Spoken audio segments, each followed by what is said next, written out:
Joko Widodo mengatakan kabinetnya harus diisi oleh orang yang bersedia untuk fokus pada tugas di kementeriannya. Jokowi juga tidak ingin menterinya rangkap jabatan di partai politik.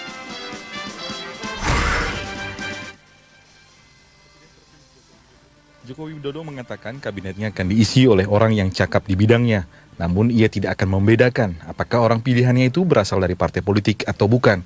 Seperti yang pernah disampaikan Jokowi pada akhir Juli lalu.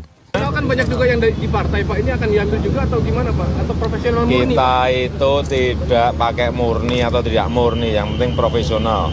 Komposisinya profesional Jangan dipisah-pisah antara partai atau non-partai. Namun ada satu hal yang digarisbawahi oleh Jokowi. Menterinya tidak boleh rangkap jabatan di struktur partai politik. Soal ini Jokowi mengatakan akan dibicarakan lagi dengan partai politik pendukungnya. Ya saya sampaikan kan kemarin, tapi saya belum ketemu dengan ketua-ketua partai. Tapi saya sampaikan bahwa yang di kabinet memang seharusnya tidak menjabat di struktural partai. Karena harus fokus, konsentrasi, karena beban yang kita hadapi, masalah yang kita hadapi ini adalah masalah-masalah yang besar, yang harus segera dirampungkan, ditangani. Ketua Umum Partai Kebangkitan Bangsa atau PKB Muhaimin Iskandar mengatakan tidak mempermasalahkan keinginan Jokowi itu. Namun dia menjelaskan keputusan resmi partainya terkait usulan Jokowi ini baru akan diambil pada September mendatang. Tidak ada masalah, pada dasarnya itu satu bukti tanggung jawab fokus bekerja ya. Jadi kalau fokus bekerja itu secara internal harus menyerahkan semacam delegasi, pendelegasian gitu, sehingga tidak terjadi tumbang tindih. PKB belum mengambil keputusan, mungkin kalau pendapat-pendapat pribadi kita harus namanya demokrasi, tapi PKB sendiri sudah sepakat dengan Pak Jokowi akan mengambil sikap resminya adalah September. Sebelumnya Nasdem sudah mendukung ide Jokowi yang menginginkan menteri tidak rangkap jabatan di posisi eksekutif partai politik. Pengamat politik Burhanuddin Muhtadi menilai ide kabinet dengan menteri tanpa jabatan parpol adalah upaya pemenuhan janji politik Jokowi pada masa kampanye di Pilpres lalu. Dia dalam setiap kampanye kan selalu mengatakan bahwa dia kalau terpilih sebagai presiden akan memberikan semacam tradisi baru dalam berpolitik. Nah, salah satu bentuk komitmen dari janji-janji untuk membuat tradisi baru dalam berpolitik adalah dia tidak mengharamkan politisi untuk menjadi kabinet. Tetapi ketika masuk dalam kabinet, politisi yang bersangkutan harus melepas jabatan politiknya di partai yang bersangkutan. Nah ini baru. Nah tentu pertanyaannya kalau kemudian dikaitkan dengan posisi Jokowi yang bukan orang partai, ya orang sah-sah saja untuk berspekulasi ke arah sana. Tetapi sebagai tradisi baru itu bagus menurut saya. Jokowi JK sejauh ini telah membentuk tim transisi untuk memetakan masalah dan menentukan postur kabinetnya untuk pemerintahan 5 tahun mendatang. Tim Liputan Metro TV. Meski menjadi hak prerogatif Presiden terpilih, Joko Widodo tetap memperhatikan masukan dari masyarakat terutama relawan terkait kriteria dan figur yang layak menjadi pembantunya di pemerintahan. Seperti apa gambaran kabinet impian para relawan tersebut? Kami kali ini membahasnya dengan Martin Manurung, Koordinator Relawan Partai Nasdem. Selamat malam, Bang Martin. Malam. Baik, dan juga ada Hilmar Farid, Koordinator Relawan Seknas Jokowi. Selamat malam, Bang Hilmar. Dan ada analis politik Hanta Yuda. Bang Hanta, selamat malam. Malam. Baik, saya ke Bang Hilmar terlebih dahulu. Kita tentu berbicara tentang kriteria ya terlebih dahulu. Seperti apa kira-kira gambaran orang-orang yang tepat masuk dalam kabinet atau menjadi pembantu Presiden di pemerintahan. Ya. Kalau menurut Seknas Jokowi. Kalau saya kira syarat yang utama yang paling mendasar kan sudah berulang kali dikatakan itu profesional. Yeah. Tetapi saya kira yang penting juga diingat adalah bahwa pemerintahan Jokowi ini diharapkan membawa perubahan. Nah, jadi kriteria penting yang lain adalah para menterinya ini memang berkomitmen akan perubahan. Jadi memang ingin mewujudkan Indonesia yang baru, bangkit dari segala macam masalah. Dan ini saya kira kadarnya juga harus dipertimbangkan cukup besar gitu. Karena selain kompetensi dan selain kompetensi gitu. Karena kadang-kadang kita lihat diskusinya mengarah kompetensi, kita bukan sedang mencari ahli, ya, tetapi kita sedang mencari orang yang memang mampu menggerakkan perubahan itu. Ukurannya seperti apa kemudian Bang, kira-kira kalau misalnya supaya bisa tertakar tidak subjektif begitu? Salah satunya yang sederhana, ya, di dalam seluruh proses politik yang membawa Pak Jokowi ini menuju kursi pimpinan presiden ini, ada di mana posisinya. Itu kan saya kira ukuran yang penting ya. Kalau seandainya kita lihat memang ada komitmen bersama-sama membawa perubahan, ide-idenya juga di-share yang sama dan sering mengemukakan itu di depan publik, ya tentu ini syarat yang penting ya. Sebaliknya, kalau misalnya kita lihat catatannya selama ini tidak ada ide perubahan yang diusungnya, tetapi lebih banyak dan bahkan sebaliknya ya, tidak menginginkan Pak Jokowi memimpin negeri ini, ya tentu kita patut bertanya gitu. Karena yang paling penting saya kira kuncinya kabinetnya harus solid.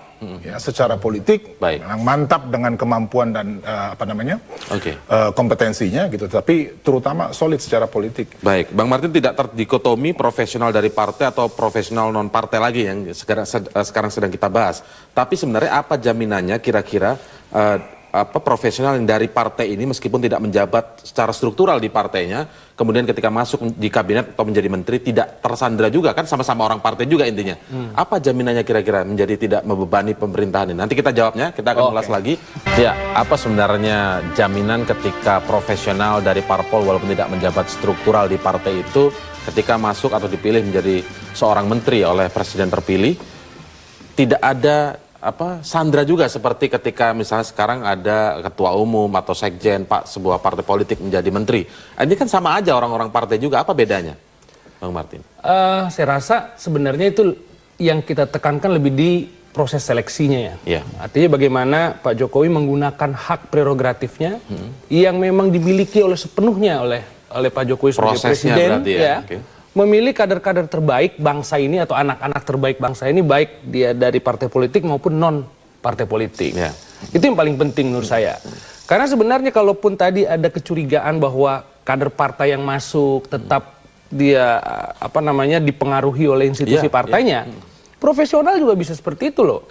Kalau dia misalnya pensiunan atau bukan pensiunan tapi mantan eksekutif Bank Dunia misalnya, atau mantan eksekutif IMF, atau bank tertentu atau apa, bisa aja ada kepentingan-kepentingan dari institusi sebelumnya yang dia juga terbawa di situ. Jadi kalau saya sih tidak. Kalau bicara kecurigaan selalu ada. Kecurigaan selalu ada, gitu. Dan saya rasa kalau kita lihat kasus-kasus ya khususnya soal korupsi ya, bukan hanya kader partai, kader non partai pun, guru besar pun kena. Jadi nggak ada persoalan soal itu. Tapi bagaimana Pak Jokowi sebagai presiden memilih dengan betul, dengan benar, dan saya kira ada dua hal yang sangat menonjol dari Pak Jokowi dan itu menyebabkan kemenangannya adalah pertama, Pak Jokowi ini sangat partisipatif. Dia melibatkan banyak orang, sehingga orang tuh mau, artinya ketika dia menjadi relawan keluar biaya sendiri, kerja sendiri segala macam untuk memenangkan Pak Jokowi.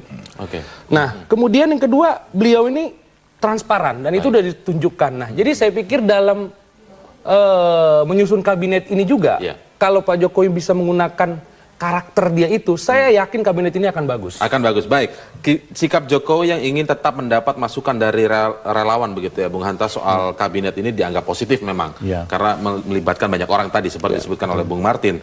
Tapi sebenarnya dalam konteks hak prerogatif, apakah tepat sebenarnya ini? Nanti kita akan mengulasnya lagi, Bung Hanta, untuk menganalisis begitu ya. Ketika sekarang sikap Jokowi membuka atau memberikan kesempatan kepada masyarakat, mungkin relawan dan juga dari berbagai pihak untuk memberikan masukan tentang kabinet yang akan dibentuknya. Tapi dalam konteks hak prerogatif, sebenarnya tepatkah ini ataukah mungkin memang ada hal-hal tertentu yang juga harus dihindari, justru masukan ini tidak menjadi beban bagi presiden tersebut? Bisa dua-duanya, seperti pedang bermata dua. Jadi ini penting dan harus kita dukung karena paling tidak misalnya Pak Jokowi sebagai presiden terpilih bisa mengimbangi. Kalau cerita dulu kan kita selalu mendengar partai ini dapat jatahnya berapa, lalu proses rekrutmennya dari partai X, partai Y, partai Z itu namanya ini. Sekarang kan tidak. Nah, itu dilepas kepada relawan, dilepas kepada publik dan lain sebagainya. Jadi ini sebagai instrumen untuk mengimbangi tanda petik intervensi partai yang tradisi lama ini. Paling tidak selain misalnya ada mungkin saja realitasnya internal PDIP, mitra koalisi, kemudian relawan sendiri dan lain sebagainya, lalu diimbangi ada rumah transisi dan seterusnya. Tetapi kalau misalnya ini terlalu kuat gulirannya, jangan sampai justru menjadi kanal baru untuk mengintervensi yang bersangkutan. Jadi tetap harus seimbang. Iya, jadi justru untuk mengimbangi bahwa saya melakukan rekrutmen politik itu tidak melalui parpol, didikte oleh parpol, tapi saya juga mendapat masukan kata seorang presiden dari relawan dan seterusnya, sehingga ini diperlukan untuk mengimbangi hal seperti tadi itu. Jadi munculkan tetap ujungnya hak prerogatif presiden. Dan saya setuju tadi bahwa mau dari partai, dari non-partai harus basisnya profesional. Nah, karena itu memastikan proses rekrutmennya tetap ditentukan oleh presiden, bukan ketua umum yang mengirim nama. Anda milih antara dua ini. Oh, partai ini jatahnya menteri menteri A misalnya, dia kirim 2 nama, presiden hanya menentukan nama. Satu saat ada reshuffle, sang ketua umum minta namanya diganti, dia ganti lagi. Itu tidak boleh. Dalam sistem presidensial itu yang terjadi presiden. Selama ini begitu. Kira-kira begitu saya melakukan riset tentang presidensial, ya lebih kurang arahnya ke sana. Nah, kalau ada tradisi baru, satu, larangan rangkap jabatan antara di jabatan strategi eksekutif di partai politik dan kementerian. Kedua, koalisi tanpa syarat yang sering didengungkan. Ketiga, menteri berbasis profesional, kabinet kerja. Nah, ini harus kita jaga. Komitmen ini kita kawal, sekaligus tanda petik kita tagih agar yang disampaikan di masa kampanye oleh Jokowi JK ini diterapkan betul. Menariknya kita tagih begitu ya. Tetapi kemudian ketika kita melihat tentu saja tidak bisa dipungkiri juga bahwa kemudian dalam kabinet ini pasti juga akan ada beberapa orang dari partai politik, basisnya profesional begitu ya, terlepas jabatan struktural tentunya. Nah, tetapi kemudian pertanyaannya adalah tentu saja ada kementerian-kementerian yang didengungkan begitu, diminta agar tidak diisi sama sekali oleh orang partai politik. Kalau bisa memang profesional murni non partai. Nah, kementerian apa saja kira-kira itu? Nanti kita akan mengulasnya lagi setelah jeda. Tetaplah bersama kami. Di pemirsa, setelah memenangi Pilpres pada Juli lalu, Presiden terpilih Joko Widodo terus melibatkan relawan pendukungnya untuk memberi saran guna pemerintahan mendatang, termasuk menerima saran untuk membentukan kabinetnya. Tidak lama setelah Jokowi ditetapkan sebagai pemenang Pilpres lalu, sejumlah pendukung Jokowi menyampaikan usulan nama menteri lewat polling yang disebarkan melalui media sosial. Putusan menteri di kabinet sendiri memang ada di tangan Jokowi, namun mantan wali kota Solo ini menyambut baik usulan tersebut. Mau nama 1.000 atau 500 nama, mau 5.000 nama kan nggak apa-apa. Pak, mekanismenya kan sama seperti itu, Pak. Transisi gimana itu, Pak? Gimana? Susunan kabinet masih bisa berubah dari saran berubah gimana maksudnya? Kalau Kriterianya seperti ada apa ya, Pak? 500 nama, mau 600 nama, mau 5.000 nama masih bisa. Kenapa sih? Sejumlah relawan memang memiliki harapan terhadap pemerintahan Jokowi. Koordinator relawan Projo, Budi Aristiadi, mendukung rencana Jokowi menempatkan menteri tanpa memiliki jabatan di struktur partai politik. Budi mengatakan publik menuntut kabinet Jokowi JK untuk bekerja penuh 5 tahun mendatang dan fokus pada pekerjaan mereka. Harapan yang ada atau yang ditumpukan atau diamanatkan kepada pemerintahan Jokowi JK ini dari rakyat sangat besar, sehingga harus dijawab dengan cara yang juga luar biasa. Jadi bukan sekedar menjadi menteri atau sekedar menjadi presiden atau sekedar menjalankan pemerintahan yang biasa-biasa aja. Saya yakin Pak Jokowi akan melakukan perubahan yang drastis. Peran relawan sendiri telah diapresiasi oleh sejumlah partai politik pendukung Jokowi, termasuk Partai Nasdem. Jokowi sendiri sejauh ini telah menyampaikan komitmennya untuk membentuk kabinet yang profesional dengan menempatkan orang-orang yang cakap di bidangnya. Tim Liputan Metro TV. Baik, Bung Hilmar, tentu saja menampung orang partai politik yang landasannya atau dasarnya adalah profesional tidak bisa dipungkiri begitu ya. Kita tidak bicara lagi parpol atau non parpol. Tetapi masalahnya kemudian adalah tentu saja ada kementerian-kementerian, apakah menurut Anda setuju? Ada kementerian-kementerian yang sebaiknya diisi oleh orang yang non-partai. Saya kira ukurannya ini ya, kita mesti balik lihat program yang diusung oleh Pak Jokowi yang namanya Nawacita ini. Kan? Dan di situ kita lihat ada titik tekan, ya, beberapa bidang, misalnya membangun dari pinggir, itu jelas. Fokus pada kesejahteraan, kesehatan dan pendidikan, itu nggak bisa ditinggal. Ya, ada persoalan revolusi mental yang juga sangat sentral di dalam itu. Nah, bagian inti dari program ini memang tidak mungkin, maksudnya diserahkan begitu saja kepada orang yang tidak lekat ya hubungannya dengan Pak Jokowi sendiri. Nah, saya nggak terlalu persoalkan apakah asalnya itu partai atau tidak gitu. Tapi yang paling penting sebetulnya adalah dia solid secara politik. Ya, dan ini adalah buat saya kunci ya, karena kalau tanpa adanya soliditas di dalam kabinet ini, ya seperti yang kita lihat selama ini, pencar-pencar, ya kepalanya kemana, ekornya kemana, dan kemudian sulit untuk mengambil langkah-langkah yang soliditas yang paling penting ya. Ya, kalau buat saya itu kunci. Tetapi juga mesti kita perhatikan ini, semua orang bicara tentang menteri gitu ya. Tapi sebetulnya kita juga mesti pikirkan arsitektur dari kabinetnya ini seperti apa. Ya, jadi misalnya gitu sebagai contoh, karena desa sepertinya menjadi titik tekan ya dari di dalam program Nawacita ini, ya perlu kita pikirkan gitu ya. Apakah itu Kementerian Desa, ya, tapi satu lembaga yang memang fokusnya itu mengutamakan pembangunan desa, karena itu menjadi lembaganya kan seperti apa, kementeriankah atau lembaga khususkah, seperti itu kita serahkan pada para perumus yang ahli-ahli itu gitu ya. Tetapi jelas ini harus diperhatikan secara serius ya arsitektur kabinetnya ini. Begitu juga soal maritim, ya, begitu juga soal revolusi mental. Ini barang-barang yang semua unsur-unsur yang saya kira memang harus dapat perhatian khusus. Nah, penjabarannya, pelembagaannya seperti apa, ya tentu itu adalah proses politik ya, negosiasi dari banyak pihak.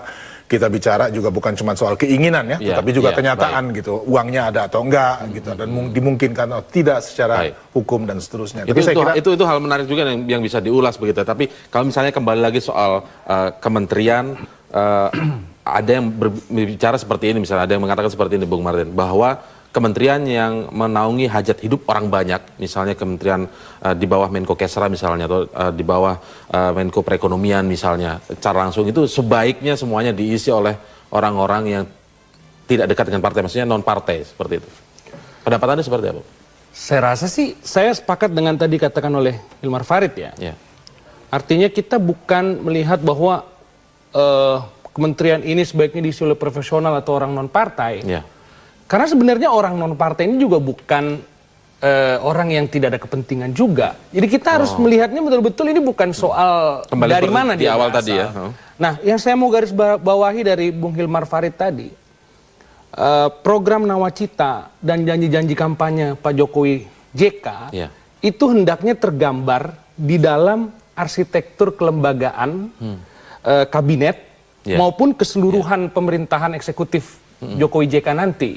Artinya gini, tentu akan sangat lucu ketika Jokowi menekankan aspek maritim, lalu kemudian memilih menteri yang kualitas biasa-biasa saja untuk bidang-bidang maritim, misalnya seperti itu. Atau kewenangan dari departemen yang terkait dengan maritim itu sendiri tidak diberikan kewenangan yang besar atau anggaran yang besar.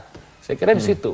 Baik, Bung Hanta, kalau kita lihat selama ini misalnya kita contohkan lagi, kita lihat misalnya kayak Kementerian ESDM begitu kan, selalu diisi oleh orang-orang yang dekat dengan kekuasaan, pusat kekuasaan, dalam hal ini presiden, menjadi orang terpercaya. Oke, memang menteri harus menjadi orang kepercayaan presiden begitu kan, tapi seringkali juga kepercayaan dalam konteks yang sekarang ini terlihat adalah kepercayaan kepanjangan tangan kanan begitu. Karena kita tahu Kementerian SDM dinilai sebagai kementerian yang basah. Ini sebagai salah satu contoh saja. Bisa juga nanti kementerian-kementerian yang lain. Nah, bagaimana hal ini atau momentum sekarang ini dimanfaatkan oleh Jokowi tidak seperti itu lagi misalnya? Ya, ini kan persoalan di hulunya adalah kita menghindari jangan sampai ada kementerian basah itu menjadi ATM bagi partai, bagi penguasa atau apapun. Nah, itu harus diantisipasi. Nah, untuk menghindari, ini kan potensi. Kalau kemudian itu diberikan kepada partai bisa jadi berpotensi. Meskipun tidak ada jaminan, kalau orang non-partai juga bisa menjadi operatornya bagi seorang penguasa. Bisa juga. Nah, poinnya, substansinya di sana. Nah, saya setuju bahwa 3 hal yang harus segera dituntaskan oleh Jokowi sebelum 20 Oktober itu adalah 1, soal agenda prioritas tadi. Soal tentang program andalan 5 tahun ke depan itu seperti apa, harus tuntas. Yang kedua, arsitektur kabinetnya harus tuntas untuk menerjemahkan, untuk menyukseskan tadi. Dan satu lagi adalah kriteria. Kriteria ini penting. Kenapa kriteria penting? 1, kita bicara profesionalisme, kompetensi. Betul, saya sepakat bukan sedang mencari seorang pakar. Tetapi juga dilihat selain kompetensi keilmuannya, tapi kompetensi pengalamannya. Kemudian juga dia harus kita perhatikan punya leadership dan manajerial. Dibutuhkan itu karena bukan sedang mencari seorang dosen, menurut saya begitu. Itu dipentingkan. Catatan saya yang ketiga, juga diperlukan pengalaman. Pengalaman prestatif. Dia punya track record yang jelas, dia punya pengalaman di bidang itu seperti apa. Pengalaman ini untuk menjawab kendala-kendala ketika jalan. Selain bersih dan berintegritas, juga dia harus responsif, melayani, dekat dengan rakyat, seperti gaya-gaya Jokowi lah. Sehingga kabinet ini bukan kabinet profesional idealnya. Kabinet kerja setelah ini harus kerja. Dan yang terpenting adalah cocok dengan presidennya. Meskipun dia kapal. Soliditas tadi yang dimaksud oleh ujungnya adalah agar kabinetnya baik, nanti kita lihat ke depannya seperti apa Jokowi akan meramu kabinetnya ini. Karena disebutkan rencananya September ya. Bulan September sudah mulai bicara-bicara tentang kabinet. Dan nanti kita akan lihat ke depannya. Terima kasih Bung Hanta, Bung Martin, dan juga Bung Hilmar. Terima kasih, selamat malam.